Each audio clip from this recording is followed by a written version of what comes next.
কেউ যদি জয়দ্রথ আর তোমার লড়াই প্রসঙ্গে কোনো প্রশ্ন তোলে তাহলে শান্তভাবে সেটাকে সামলে নেবে।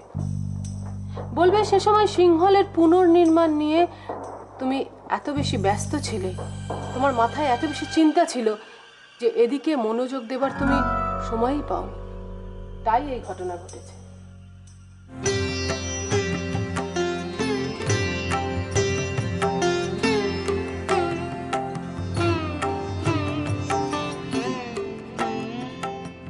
প্রণাম আচার্যদেব। আজ এই রাজসভায় দাঁড়িয়ে আমি একটি গুরুত্বপূর্ণ সিদ্ধান্তে উপনীত হতে চাই, কিন্তু সে ঘোষণা করার আগে এখানে উপস্থিত দুজন ব্যক্তিত্বের সঙ্গে আমি আলাদা করে কথা বলতে চাই। প্রথমজন হলেন মহারাজ আর দ্বিতীয়জন হলেন জ্যোতিষবিদ।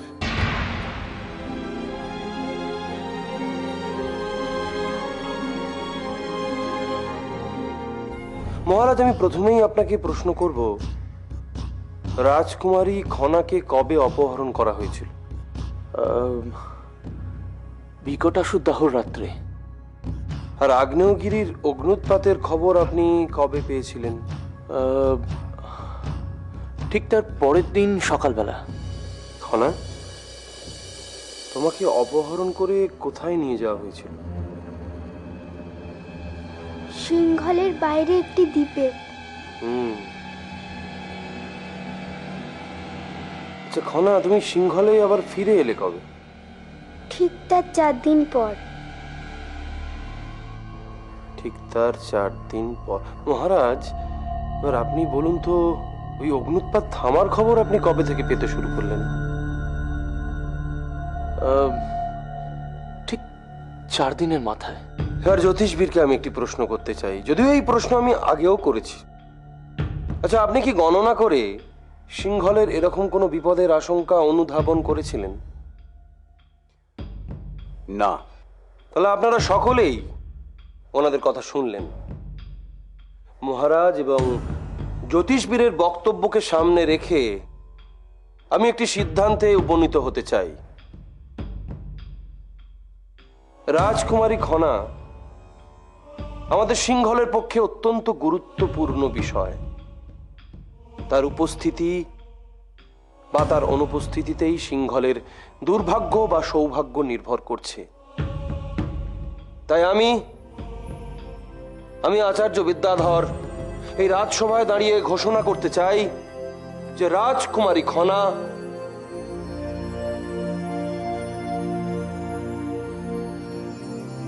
আমাদের সিংহলের ভাগ্য লক্ষ্মী।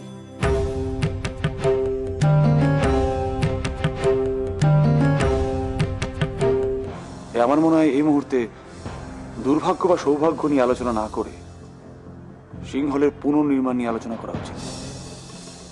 আর মহারাজ, আমি চাই আপনার যোগ্য মন্ত্রীকে এই কাজে নিযুক্ত করতে। মহারাজ, এই কাজে যদি আপনি আমাকে নিযুক্ত করেন তাহলে আমি নিজেকে সৌভাগ্যবান বলে ভাবব।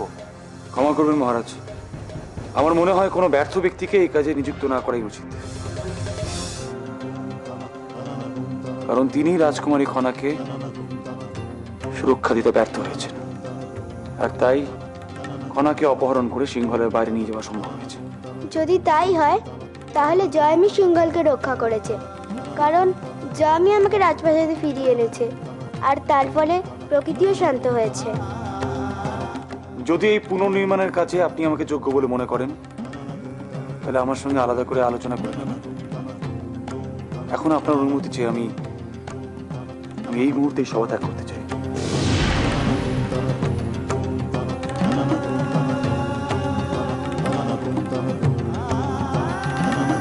সভাপতি মশাই যা বলেছেন সেটা একেবারেই যথার্থ। কোনো নারী রাজসভায় কখনো তার বক্তব্য রাখতে পারে না। যদিও বক্তব্য রাখে তাহলেও কোনো রাজপুরুষ বা রাজ পরিবারের সম্মানীয় ব্যক্তি তা সমর্থন করবেন না।